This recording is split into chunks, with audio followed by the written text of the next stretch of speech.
Business editor Richard Southern joins us now. And Richard, please tell me this is no joke. There's talk that many Canadians could actually get a raise next year.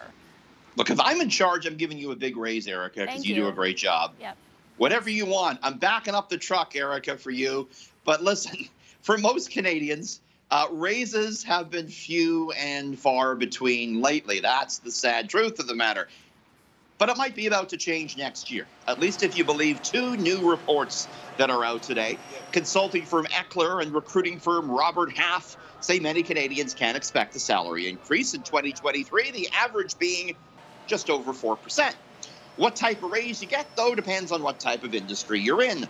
The largest pay bump expected for those working in the technology sector. They could get a 5.4% increase. Media and telecommunications and construction, looking at a 5.1% uptick. Smallest raises, though, going to those working in the education, healthcare, and hospitality sectors. You know, Erica, even if that's true, even if you get 4 or 5%, with inflation running at 7%, it's really not a raise at all, is it? It's kind of a cut. That inflation really eats into your raise. Okay, Hurricane Ian continues to move closer to Florida, and we could be looking at a disaster on both a humanitarian and agricultural scale, Richard. The impact on human life is certainly our focus right now as the storm makes landfall in Florida.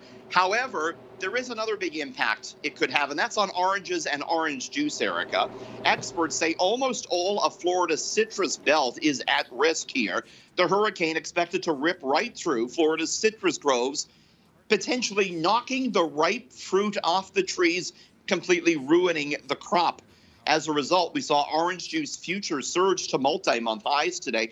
Orange juice futures were already way up this year because there's a devastating disease called a citrus greening disease, which has been damaging fruit in Florida and slowly killing the orange trees. Experts say this hurricane could be kind of the final straw for a lot of orange growers. So that's a situation we're going to watch. Cotton futures, Erica, also higher, what with the storm maybe threatening cotton growing regions in Georgia and North Carolina. All right, and finally, a Canadian pharmaceutical giant is getting a new owner. And we're talking about this because of a terrible crime that took place in the city a number of years ago, Erica. It's Apotex Pharmaceuticals that is getting bought out by SK Partners out of New York. Apotex was founded back in 1974 by Barry Sherman. That man was murdered in 2017. Sherman and his wife, Honey, found dead in their multi-million-dollar Toronto home in December of 2017. Terms of this takeover not publicly disclosed. It is subject to regulatory approval. Apotex makes generic pharmaceutical drugs and employs almost 8,000 people headquartered right here in the city of Toronto.